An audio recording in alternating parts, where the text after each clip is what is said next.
Hello and welcome to Crime Watch Daily Updates. I'm your host, Anna Garcia. Vivian Chavis endured something so unbearable, so painful, and so unfathomable that most of us couldn't even begin to imagine.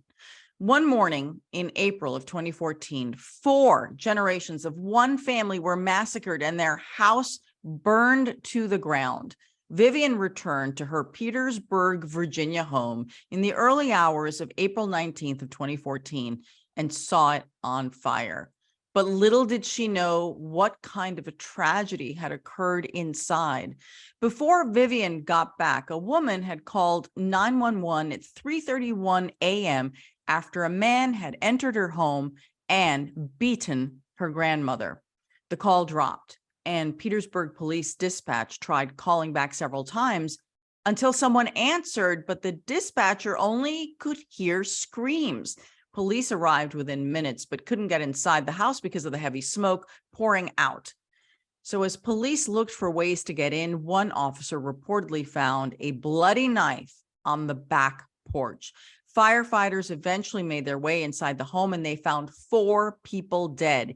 In the days leading up to the killings, Vivian reportedly received numerous threatening phone calls from her ex-boyfriend, Alexander Hill, who allegedly told her that he would kill her and everyone that she loved.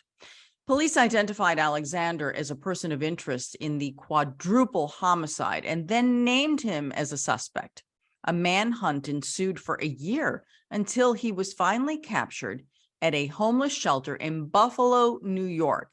He was extradited back to Virginia and in 2017 went on trial. A jury found him guilty and a judge handed him 2 life sentences in prison. Alexander died on September 1st of 2018 from a pulmonary embolism while serving his term. He was 52 years old. Let's look back at the heart-wrenching case of a woman who lost 4 family members in one tragic night. A monster makes a house call in the quiet suburban neighborhood of Petersburg, Virginia. Cops get a frantic 911 call from a young woman holding her 2-year-old grandson, hiding in the closet, trying to escape a madman. 911, what is the emergency? By the time police arrive, the house is engulfed in flames. I knew they all was gone. 4 generations of Vivian Chavis's family wiped out in one night. Her 67-year-old mother, Pauline, beaten to death. Her niece, Missy, her sister, Vicky, and Vicky's 2-year-old grandson, Davari, all clubbed and killed in the fire. Suddenly, the city of Richmond had a quadruple murder mystery on its hands. An unsolved case that hit Washington Post reporter Anna Casillo straight in the heart. She was sort of angelic in a way. Anna isn't just a reporter. She knew and loved Vicky Chavis. Vicky took care of Anna's elderly mother at his senior facility. She grabbed me by the shoulders, she looked me in the eye, and she said, "I will take care of your mother. I promise you, your mother is safe with me." Anna is devastated by the murders of Vicky and her family. It's very similar to another sensational quadruple murder not far away in Washington, D.C., nicknamed the D.C. Mansion Murders. That story dominated the headlines. What was remarkable to me is that there was no news about this quadruple murder beyond the Richmond area. There was nothing mentioned in the DC media. And so I kept looking for more and more information. I became, as grief-stricken as I was, this was my way, this was my outlet for it. With that, Anna sat down at her computer to write a story to let the world know the life of her friend, Vicky, mattered. I wanted people to know that this wonderful woman had been brutally murdered, along with her mother and daughter and grandson. I just wanted people to know because you hear about young white women who are murdered, and it's all over the paper, but you don't hear a lot about an entire black family who's killed violently. Nothing. You don't hear anything about them. Anna's sadness quickly turned to anger. I was stunned. I was outraged. 4 people were murdered.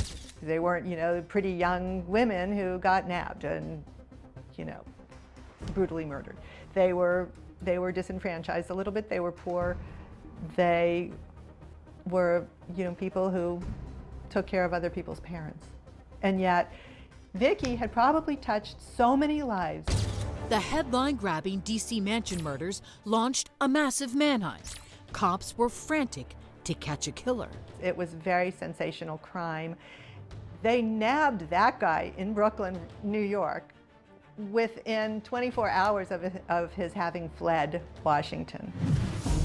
But in this case, no one seemed to be looking for the killer. I've never seen anybody say, oh, keep an eye out for this guy. He might be dangerous. Nothing. Anna wasn't going to rest until her friend's murderer was caught. And little more than a year later, the mystery would finally be solved when cops got their man. Alexander Hill, the man who they've been looking for 1 year exactly, is now charged with 4 counts of murder.